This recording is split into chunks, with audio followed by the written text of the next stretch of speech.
you think it's so difficult trying to hold your breath when you're watching an underwater type film, try doing it in a movie where it actually tells you to hold it. It's not as easy as you think.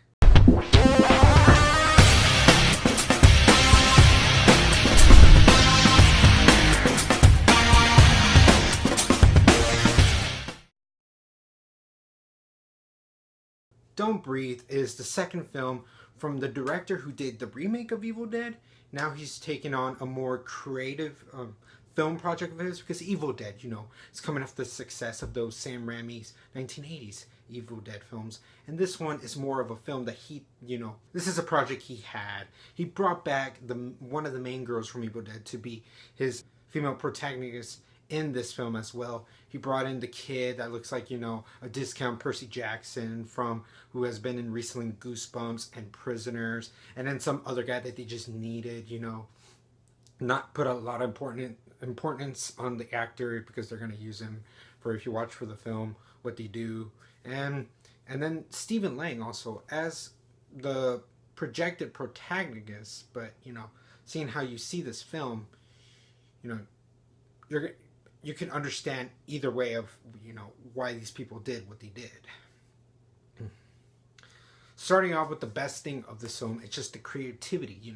This is marketed as a horror thriller film. It really felt to me more of a thriller, but it was a very unique thriller. And even from like the horrors, it's been one of the best horror thrillers in recent years, because besides those January piece of shits that come out, every now and then we'll have something good. Especially this year, we had something great with The Conjuring 2 and Lights Out, and now this.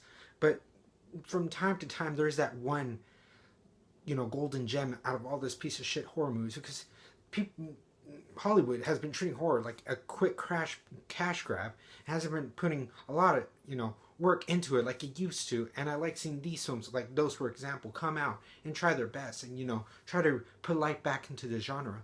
And this one was one of them. And just seeing how, it looks like it could be like like a Michael Myers based, slasher film, but it's crazy how, like, the person that's trying to get you can't see, so he has to rely on his his smell, his touches, and then the people that are trying to get away from them, trying to like hold their breath from time to time, not make a lot of noise. It's very innovative like that. And I like how I was in an audience where people either were so shocked or like scared, and it just felt like an event with this movie. I had so much fun with it. And just Fede Alvarez, I think that's his name, is the director from Evil Dead in this.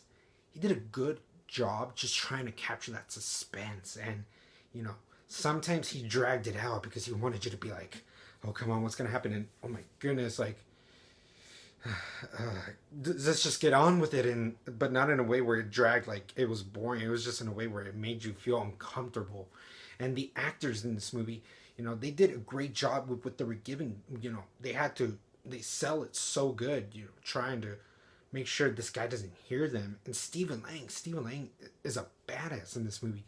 If it doesn't matter how old he is, if he wants to play Cable, fine, go play Cable. But seriously, he brings a presence of this that is very alpha, that's very wolf-like instinct, and that's what gives it the menacing vibes, and it's intimidating. And the unpredictability of this film is just, oh my goodness. And they do so much with this house. They have very minimal locations, but they do so much what they do with like just the shock value and the creativity of how how to like just hit someone, stab someone. I don't want to spoil anything. I'm just saying like how to how they try to get around this situation. And it's really entertaining. It felt like a mini ride. It's seriously, and you just didn't know what to expect, like unpredictability and but a lot of twists, and you understand how certain scenes were done. And it was very, just like I said, it's just clever. But really, where it comes off, where this can break people that are seeing it or make, is that third act. If you can get on with the third act, I think you're going to love this movie, and it's just going to be one of your favorites of the year. I liked it. It really went for it, and I think it needed it, and it just elevated it for me a little bit more. I'm like, okay, this is interesting. And it just added a new type of motivation that you don't really see that often, and people are not very ballsy to take with. But there will be others that I know will not like it and probably find this too disturbing. Who knows? They might walk out there like, I'm done. Nope, no more.